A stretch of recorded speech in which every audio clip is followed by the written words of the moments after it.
The following podcast has some fruity language. Sorry, my bad. So take care of who's listening around you. Kia ora e te whānau, you're listening to It's Personal with me, Anika Moa.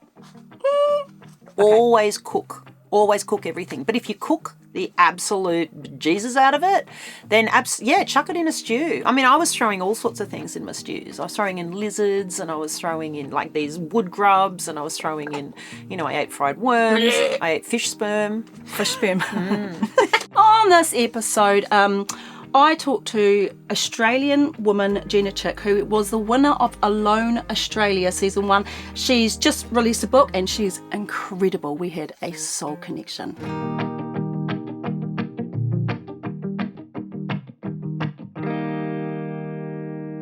I'm really excited to meet you, so I'm a little bit flushy.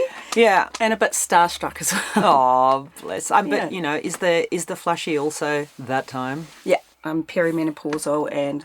Woo! Yeah, I'm a furnace. Like, it's been going for me. I've been getting the flashes. Yeah, I'm post. But what they don't tell you is the flashes still last for another 10 bloody years. But what do you do? Are you like one of those night sweaters? I'm an everyday sweater. I'm an all day. I'm an equal opportunity sweater. Do you feel embarrassed? Because I feel embarrassed when I'm talking to someone and I all of a sudden flush up and I'm like, are they looking at it? Are they looking at it? So are all your symptoms gone except for the flushes? So I get absolutely the flashes. Yeah. One of the other things that people don't talk about and that I've really tracked in myself is there's the 3 rages that come through the menopausal journey. Yeah. There's the white rage, which is when you just suddenly flare rage. Yeah. There's the red rage, which is the like, whoa, here it comes, and then there's the black rage. What's the black rage? The black rage, and this is the one that I've seen a lot with women who have been traditionally like good girls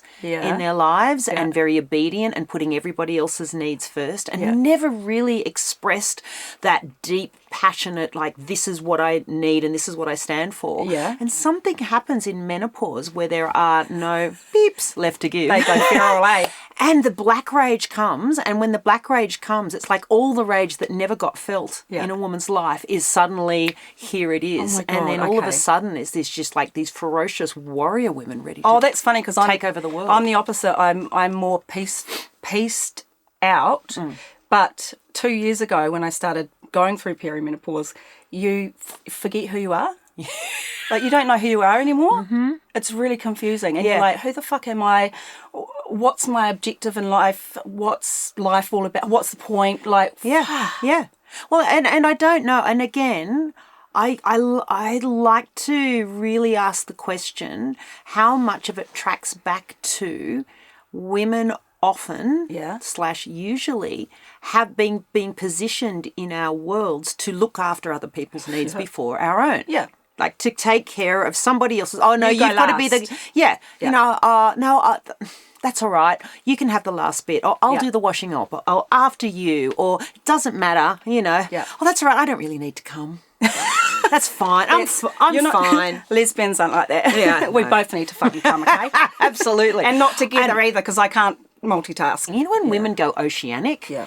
And it's just like seeing a woman drop into that orgasmic state where it just goes kind of deep and wide and long and there is no time. No.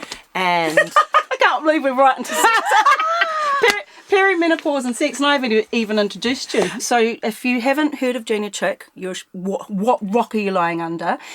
She is... Wait, you explain yourself. I'm getting nervous now because I've got poetic, intense, passionate and wild. That'll do. Yeah. That'll do. And I'll take all that. She survived in the wilderness, but it's not even about survival for you because you could have done it for years because you live in the wilderness. Yeah. For 67 days, filmed yourself, ate fucking fatty beavers and whatever there was in Tasmania, and you did such an amazing job, and now you're quite the star in Australia. Oh, look, it's hilarious actually.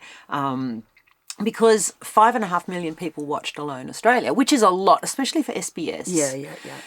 And what that means is there's only 25 million people in Australia. That means a lot of people know my face and know my name and know my story, because when I was on Alone, when I went in, so if you don't know the premise of Alone is that 10 people get dropped into winter wilderness with 10 basic survival items, and they're very basic.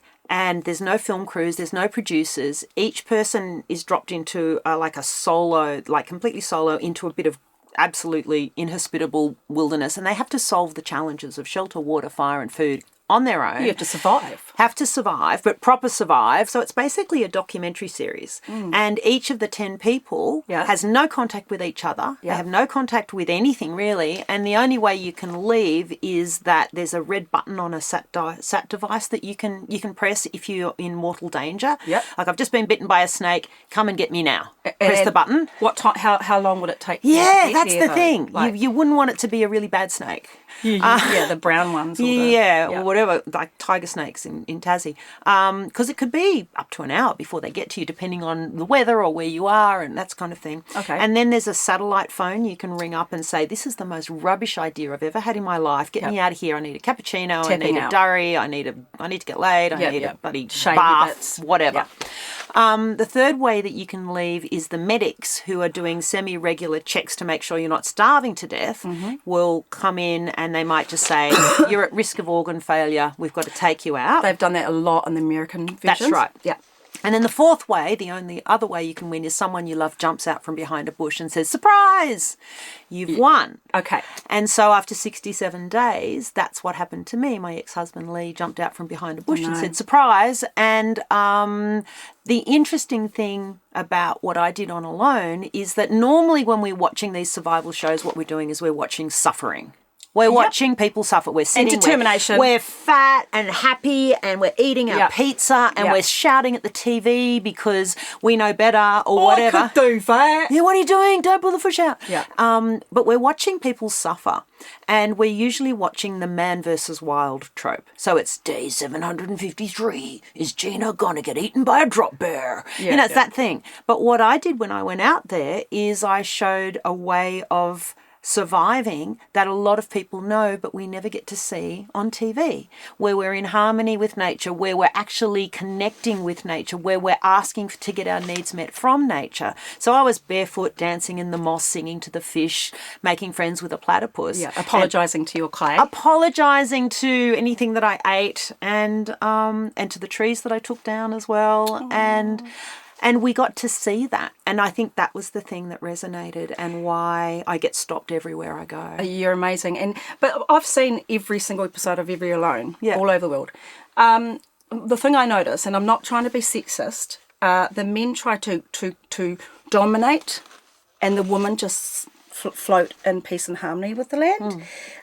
Why do you think that is? Well, I think that... It's like I get a bit wary about talking about genders because it's marked. Yeah. I think that what we end up seeing is the difference between I have a problem to solve, I need to hunt, there is a point. And the point is here's the objective. And the solution requires X, Y, Z. Yep. And so now I need a plan to get to my objective. Okay. And so we could say that is a masculine or an active way to think. And then there is a relational way to think. It's like, I am here to have an experience. Yep. And at the end of that experience, I might also win. But really, it's more of a like, how can I be in relationship? And so it's like process-based or outcome-based ways of being. And I think that, and again, not completely generalizing, but we could say that the feminine way or the receptive way is about process and relationship. And that is something that, in general, people with female bodies tend to have a better understanding of, and people in male bodies tend to be more hormonally geared towards an outcome and an objective and X, Y, Z. But the thing with nature and survival is a plan. The plan doesn't work. A plan is just a guideline to get you started, but nature's going to have other ideas. So what we see with the women is the women actually have that more ancient way of connecting with nature and being in relationship with it. Can we go back to the start? What made you want to do Alone Australia? What was the point? Like, what we like, I think I'm going to do this. Like, Yeah. Yeah? Well, I have been at home in the wild for as long as I can remember. I've studied at a primitive survival school in the States called Tom Brown Jr.'s Tracker School. Whoa. And that was amazing. That's where I met Lee, who then became my husband. And we started up a primitive survival school. We'd run rewilding camps. So that became part of our lives as well.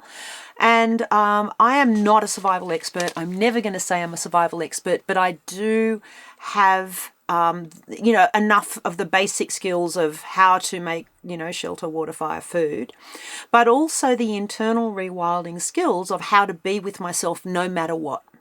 And I think that's where people come unstuck, is they think that they just got to have all of these physical skills, but without the emotional skills and the internal skills, as soon as we run into challenge, it all goes belly up. So for me, after the life that I've had and how I have spent over 30 years refining tools of emotional process, I knew that whatever happened out there, I wasn't afraid of being inside myself, of anything that might come up. And so to be able to be in a place where I could challenge myself and with these skills, that wasn't a fear for me. But also, I wanted to be the first woman to win. Like, there was that. Right, I was like, no woman's won this thing in whatever it was, like 9 years, I think, at that point. Woman's won it. I wanted to be the first woman to win. But also, I want to show that there is a way of connecting with nature that we don't get to see in the mainstream media. I want to show, as a postmenopausal woman, that we are not invisible, that we are not silly, that we are wise, that we can be vital and sexy and brilliant and have something to offer and have stories to show. Yep. And that these silver feathers are earned and these wrinkles are part of our journey in life, and that with that comes a capability that in our fast-paced social media world we don't get to see. And I really wanted to make a stand for showing that. Oh, geez, that's a really good answer. That was a long answer, but a good one. I was going to say, but the money would have been... Oh, you could do with $250,000. Absolutely. Look, the $250K, absolutely. But really, that was not my motivation at all. If that had been my motivation, there's no way I would have lasted. But I'm very grateful. I know your personality enough to know that you wouldn't have done it for the money. But a lot of money. Yeah. Yeah, but it didn't. But I knew that if I focused on the money, it'd be all over. Because the thing is, one of the things I realised out there is that resilience comes from our ability to be able to be in discomfort. Mm-hmm. We don't grow when we're comfortable. We grow when we're uncomfortable. Mm-hmm. And in that discomfort, how well we can sit in discomfort then gives us the ability to respond to challenges as they come in without going, oh, this is wrong or bad and I want to be out of here. But because we live in a society that pathologizes discomfort. Mm-hmm. As soon as we get uncomfortable in our world, there's alcohol, drugs, exactly, food, exactly. Whatever it is, doom scroll, Netflix, whatever. And so our culture is teaching us to be smaller and smaller, and we're losing those tools and those skills to be able to be with discomfort and still function. So for me, one of the amazing things about this whole journey is that I got to really show, and in myself, for me, that discomfort, if it's not going to kill us, it's a good thing to analyse. Is this discomfort actually life-threatening? Because I might need to respond to that. Yep. But to be able to say, okay, I'm uncomfortable, I'm cold, I'm wet, I'm lonely, I'm whatever. Yeah. But that's just one strand in the tapestry. Can I go sort of turn the volume of that sensation down enough so that I can feel the whole thing? And then, actually, this is fine. And then from here, now I'm all the way in myself and I'm not trying to make it go away. Okay. So you're sitting in your discomfort. Does a tiny part of you go, oh, I'm just going to go play on the moss. I'm going to try and make myself feel better, or do you just literally sit in it? For me, it's the sitting in it, and then from the sitting in it, then because I'm not fighting it, so much of our misery comes from fighting the discomfort. Yeah, that's when we suffer. The sensation isn't the problem. It's when we try to make it go away or tell it it's wrong or bad. For me, just accepting whatever it was. Now I'm feeling all of myself. And then from that, I might want to go and climb the tree, or I might want to go and dance in the moss, because I'm not just focusing on, I just want this to stop. Instead, it's like, how is my creativity wanting to express itself in the world? Because we aren't just designed to be happy, I'm fine, love and light. Yee, we are designed to be all of ourselves. We have grit and grace. We have the horror and the terror and the joy and the bliss. And without all of it, we're only half here. Yeah.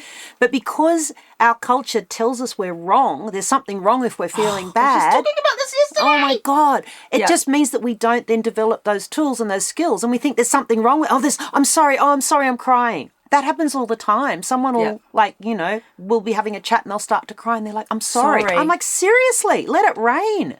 This is you. This is your soul and your energy and your heart coming forward. Then like tears are a blessing. So let people it rain. are brought up to just hide who they really are, and you've never ever felt like you need to hide yourself. I know that. You say loneliness, feeling lonely is just a feeling. When you felt lonely, what did that bring out in you when you were by yourself, fucking eating a fish head? You're like, far out, I just want a cheeseburger. Yeah. So the interesting thing for me is, because I feel such affinity and connection with nature, I never felt alone when I was out there. I might have had the human feeling of loneliness for a village, which I definitely had, but I never felt alone. I made friends with a platypus. I would go out and every day I would have a chat. I would have a chat with this beautiful platypus who I called Lady Larila. And Larila is the word for platypus in Palawa language. Amazing. Yeah. And so she would come and we would hang out. I wrote like a whole album worth of songs, and I would just sing to her, and she'd come up and she would float and listen as I'm singing in the mornings. I mean, how could I feel lonely when I've got that? You were talking to her through music? Yeah. What was her language? Was it just mine language, or? Yeah, so, no, she didn't make any sounds, but she would come. She and I learned each other's rhythms. And so if I was fishing, because of the hooks and the worms, I'd send her like a little mental message, say, and I just kept on sending the picture of a hook and going, don't, ouch, ouch, ouch. Just don't come and get one of these, basically. As soon as I started fishing, she would go to the other side of the river. As soon as I stopped, she would come in. So I don't have an explanation. That's just the connection that I think is actually in our hunter-gatherer DNA. It's in all of us. And my experience is it doesn't take much to wake it up. And when that happens, and when we have those healthy connections and we wake up that part, then we get to connect with ourselves and with each other and with our village and with nature and with spirit. And then there is no loneliness, because we are nourished in every facet of our lives. You say all of that, and it's so beautiful. And I know that you, a lot of people when they first watched the show, thought you were crazy. Yeah. Thought you were like some crazy old fucking lady, like singing and dancing on the moss. And I could tell from the start that you weren't. You were just totally in tune with nature. But you won everyone over, because you told the story. Yeah. You told the story, and you people, if you think differently, people can't reason with that. No. But, we fear what we don't understand. I mean, that's humans. And that comes from our hunter-gatherer, hunter-gatherer DNA, because when we lived in little tiny bands moving across the landscape to get our needs met, our village was our survival item. Like, that was the most important thing. Yeah. So if there's someone who's completely different to the village structure, then that is a suspect thing. And so it's like, whoosh, out, you're out. Yeah, and so I think that there's this thing inside us that comes from that does, reject what we don't understand. But now we're in this multicultural global society where we're constantly impacted by, ideas and thoughts and feelings that are different and new. Yeah. But because we're so disconnected, the tribalism that's happened now means like we've lost so many of those tools and technologies and ceremonies of connection, which means we're out of balance, and now we're scared. So if something's a little bit different, we're like, no, go away. I can't have you threatening my status quo. And what we saw on Alone was hilarious, because I got on when the first episode aired in Australia. everyone said, Did you read the comment? don't read the comments. And I've gone, I never do either. I read the comments. So I got on Reddit and I got on the Facebook things. I was like, oh my God. And it was so funny. There was this one thread, I think it was on Reddit, going, oh my God, the mad possum woman, like the mad possum hippie. How long do you give her? And someone's like, oh, I give her 2 days, 3 days, 24 hours. And I'm reading this going, because you know you've already won. But by the time we got through, I was watching those Reddit comments change. And then over week by week, people were saying, actually, she's onto something, or, oh, I'm starting to get it. And because it was a week by week thing, the beauty of it was that people actually got to feel nature connection through my lens. Yeah. No words that I could say, but just through the beautiful editing of SBS as well. So by the time we got to the end, there were conversations happening about nature connection and I was getting all these messages from people saying, thank you. My husband understands me now. Thank you. I don't feel crazy. Yep. It's like, I think I normalized what a lot of people called crazy, and now we just see as nature connection. How long could you have gone for? Like, could you have gone past 67 days? Oh, God, yeah. Yeah. No, I was very annoyed when they came to get me. Because you were in cruise mode by then. I had 3 weeks worth of food left when they came to get me. I gave Lee lunch. I just caught 6 huge eels like 3 days before and smoked them and eaten them. Oh. I still had wallaby left. I was catching fish every second day. I was eating fried worms, and it was spring, so the weather was going to get better. No, I was in. I went in there saying, I'm going to go 90 days. And the only way I'm coming out is if they pull me out. Oh, my And, gosh. when they pulled me out at 67, I said, couldn't you at least have given me another 3 so that at least I get to 70, 10 weeks? No, they're like, no, you're out. Is there anything you wouldn't eat to survive? Like, like a big tarantula? No, I'd eat anything to survive, but I'd cook it first. So you don't ever want to... So you know how you see on those survival shows people like putting raw worms in their mouths or Big bugs? grills. Best way to get parasites. Bad. Okay. Always cook everything. But if you cook the absolute Jesus out of it, then chuck it in a stew. I mean, I was throwing all sorts of things in my stews. I was throwing in lizards, and I was throwing in like these wood grubs, and I was throwing in, I ate fried worms, I ate fish sperm. Could you do Alone America? I want to. Will you?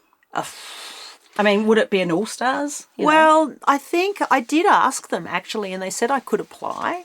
Yes. And but the thing is, it's going to take a year out of my life, and I've got so many things on the go now. I don't have that year, but I would love to test myself. Too good for the world now, are we? I'm just too busy. Yeah. I got stuff to do.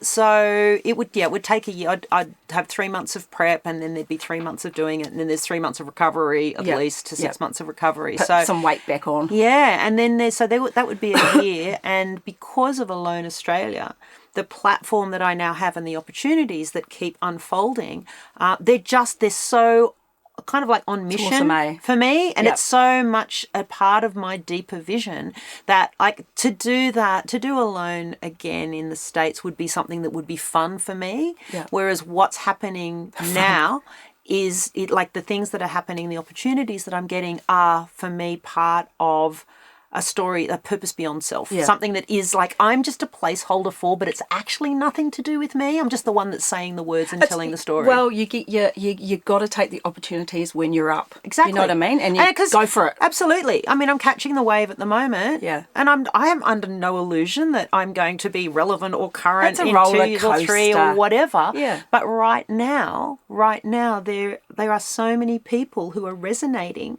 with the story that I told in Alone and the story I'm telling in this book. And what it's doing is it's allowing that story that's in people to be expressed in a way that they can take ownership of it in themselves and take control of it in themselves and maybe bring themselves into more awareness in aspects of their lives, which I'm just like, fantastic. If that can be part of my offering to the world, then great. And Alone can wait. Alone can wait. Those bears can wait. And the porcupines. I'm going to ask you a tricky question. Yes, because I know you like to confront things. I am Māori. I am a native of Aotearoa. And my ancestors used to walk the land. They were a part of the land. They were doing the doing. Yeah. There was no alcohol. There were no white people. Yep. In Australia, the beautiful native Aborigine people have been doing what you're doing for thousands and thousands of years. Tens of thousands and of years. a bit of it irks me Yeah. because, and then white people come and kill them all, treat them like trees. And then we have all these, no offence, white people on the TV show vying for $250,000. Yeah. How do you take responsibility for those feelings from people like me or, Absolutely. Fantastic question. Thank you for asking it. So the Alone Australia was made by SBS. SBS is our multicultural world station. Yeah. There were 3 First Nations people in that first season of Alone, and I think there were 3 or 4 in season 2. So SBS absolutely made sure to provide a place where First Nations people could bring their wisdom and their stories and and everything to this. Now, the interesting thing was that all of the First Nations people left early, and there was this massive white backlash, which pissed me off so much. What was the backlash? Oh, it's like, what? They took the place of somebody else who could do it, or didn't they know? And I was so angry. Don't they understand colonisation? I know. But also, you're talking about Aboriginal Australians who for. We say 65,000 years. It's probably 85. It's probably 100. So what, we've given it a carbon dated number. It's just because we don't know that it's older, right? So let's just say forever, tens and tens and tens of hundreds of or hundreds of thousands of years, Aboriginal Australians have been living in harmony with Australia and also being in such deep relationship that they have basically terraformed Australia with burning to create a giant country that's basically a living garden so that everything can survive. And then the whiteys come along and basically just in not very long trash the joint so that it's unrecognisable. Yep. Breaks my heart. But the way that Aboriginal people move across the land is to listen to the land and travel the song lines. The song lines that are, it's like the song line, it's not just like, let's write a song. The song line, it is the land speaking through toes and through stars and through wind. That's what you do. In my own tiny little way. Yeah. And so on Alone, what happened was the Aboriginal Australians went out there and that land is saying, what are you doing? Go home. There's nothing here. And when we talked to the original, the Palawa consultants, and they were so beautiful, Trish Hodge, love that woman. All of them were amazing.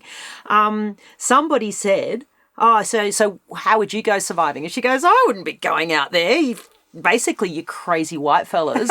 Like that land, we wouldn't be out there. We'd be at the coast. Uninhabitable. Exactly. In winter. Yeah. In winter, uninhabitable. Also a hydro lake, so it's not in its pristine environment.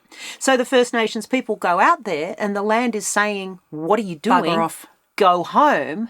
And because they haven't got that thing of like, I'm going to contort for someone else's entertainment, they listened and they went home. So to answer your question, what do? I was the host for the season 2 podcast, the companion podcast for Alone Australia, and we got guests in to speak. And so every single First Nations guest, I would ask them the questions that would let them actually tell their stories. Like that's like I can open that door. Yep. The other thing that I did was when I was out there, the Palawa were really involved. Great. They did the karakia. They did everything. They did everything. They shared their knowledge and their wisdom, and they were fantastic. They were so generous. And so when I was out there, I was having those conversations all the time to the country, to the ancestors, to the ones who'd walked before. And the very last thing I said as I left Alone was thank you to the Palawa for leaving footsteps for me to follow. I'm not First Nations, but I can, in as many ways as I can, acknowledge and give respect for, and I'm not always going to get it right, but if I don't, I'll own it. No one gets it right. No one's perfect. But to constantly be opening those doors. I love that answer. Thank you. So you wrote a book. Yes. Were you approached, or has it always been a dream of yours to do this autobiography? Yeah, both, actually. Yeah. My mother is adopted, and when we were growing up, we used to fantasize about her mother being someone famous. Your mum's a famous opera singer because she had this voice. Your mum's a famous ballet dancer because she had these legs. Your mum is a Russian princess because she had these cheekbones. Yeah. And then when I was 21, the adoption laws changed in Australia, and Mum could finally right away to find out who her birth mother was. And she just wanted to know the name. And the name came back, and she rang up and she said, "Gee, I know the name." It's like, well, what do you mean? She goes, it's a writer. She's a very, very well-known Australian writer named Charmian Clift. Now, Charmian Clift married a guy named George Johnston, who wrote a book called My Brother Jack, which everybody read at school. She and George buggered off to the Greek islands and lived this bohemian lifestyle. She was the first female columnist in Australia. She was writing essays about multiculturalism and sexism in the early 60s. She was this groundbreaking, trailblazing, talented woman. When Leonard Cohen first came to Idra, he lived with them for a couple of years until he, So she's famous. She's famous. She's famous. You take after her. So my grandmother is this amazing writer. Yeah. Then my mother, to try and make sense of it all, wrote a book called Searching for Charmian, which went bestseller in Australia as well. So my mother and my grandmother are best-selling Australian authors. I have been writing since I was as young as I can remember, and I've always known that I wanted to write books, always. But then I just, I've been writing and I blogged a lot after I lost my daughter.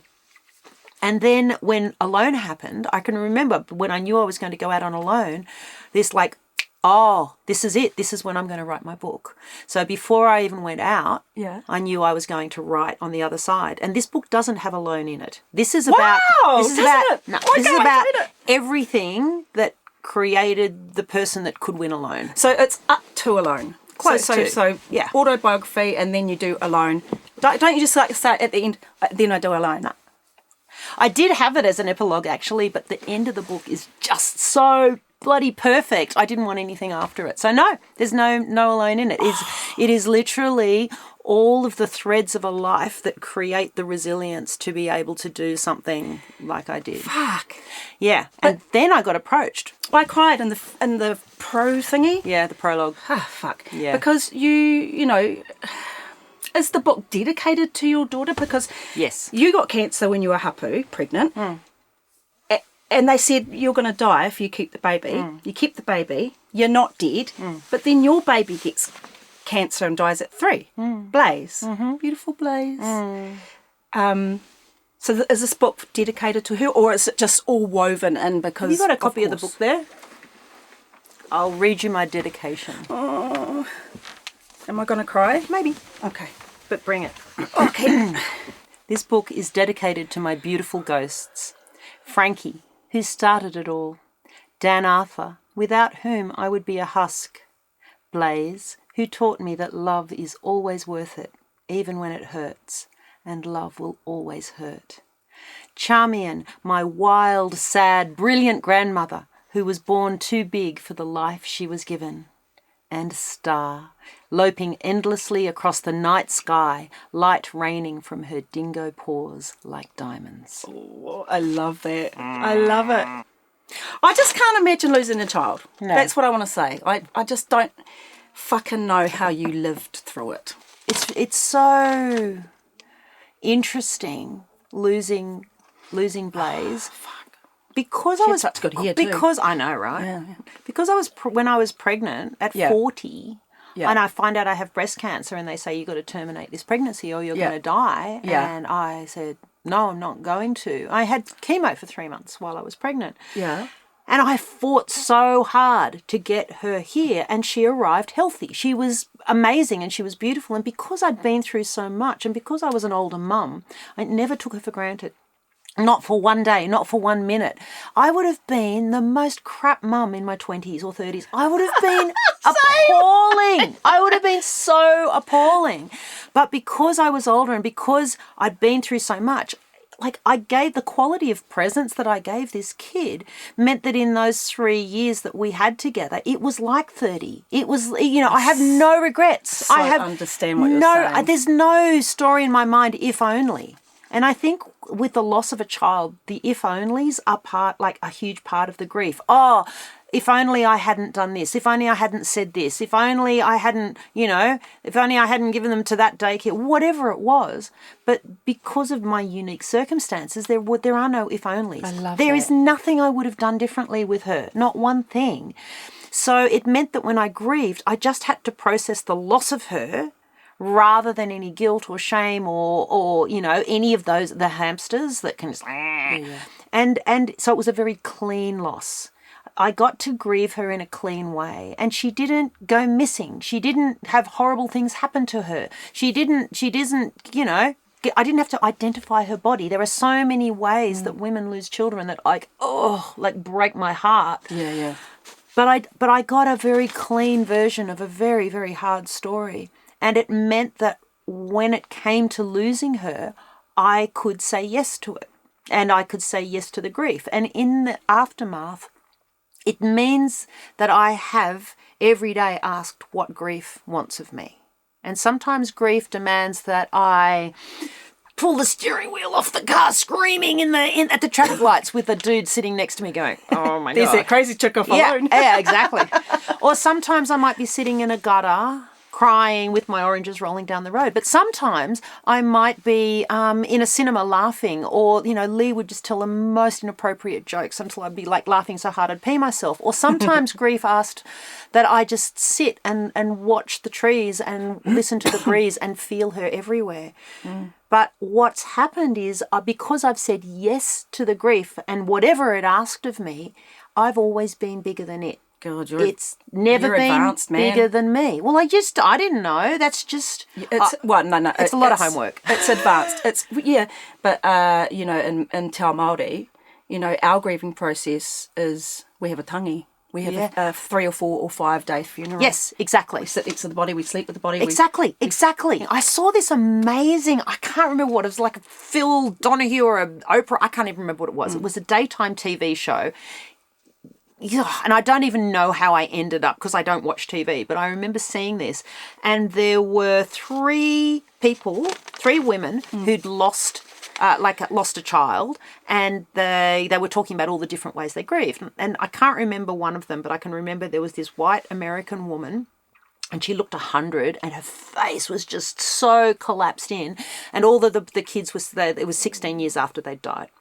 And so this woman had created a bedroom, left the bedroom of their kid, and it hadn't changed. And she'd go in there, and it was a shrine, and she would, no one was allowed to go in there. Sniff the brush. And she had not moved on. The grief was as clean and as clear and as horrible as it was the day that this kid died.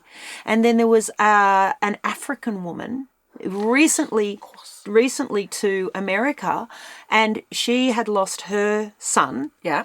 And she got up, and she was just vital and alive and vibrant and just so beautifully passionate. And she said for the first, and I'm going to get this wrong, but it was for the first week, someone slept in her bed with her. For the first month, someone lived in her house. There was food that would always come. Then there'd be a celebration, and then at 3 months there was another one, and there was this all of these stages where the whole village had the ceremonies to help her. So by the time she got to the each layer of grief, she was held by her village and by her culture. She had awhi from her village. Exactly. And so that meant that she could then keep letting go. And I think what happened with me is I've internalized that village. I have there's a wise part of me that knows what that is, even though I am not First Nations, even though I haven't grown up with those. I just knew these are the ceremonies I need. You'll read about one of them in the book. Okay. These are the rituals I need. This is how I need to be with this. And in a culture which has what I see as no healthy conversations, well, very minimal, healthy conversations and ceremonies and rituals around grief. Yeah. To be able to have Indigenous people around to be able to say, here, this is what we know, and to be able to listen to that is a gift. But if not, to be able to have these conversations so that people can just see a different way to be with the losses that we will all have. Yeah. It's human. We're all going to die. Yeah. Everyone and everything we see and know is going to die. And so for me, the wisdom in First Nations culture is to have all of those conversations about the little deaths so that we can face the big ones, so that we can actually be in as deep a relationship with death as we are with life, which means that we're in touch with cycles, when we're in touch with our own seasons. And so for me as a woman, you know, coming into menopause and watching the collagen just fall out of my face in a very short period of time. And my body, like, what do they never tell you in menopause that the thing you're going to lose is your waist? Like, that's just, like, what happens to your waist? I don't know. Suddenly we all turn into a box. I I used to love strutting around feeling hot, and now I'm like, oh, I might just wear a sack. You're still hot, I believe think. me. Well, that's the thing. Like, the part of me that can even say that, even though it's self-deprecating, yeah, I am.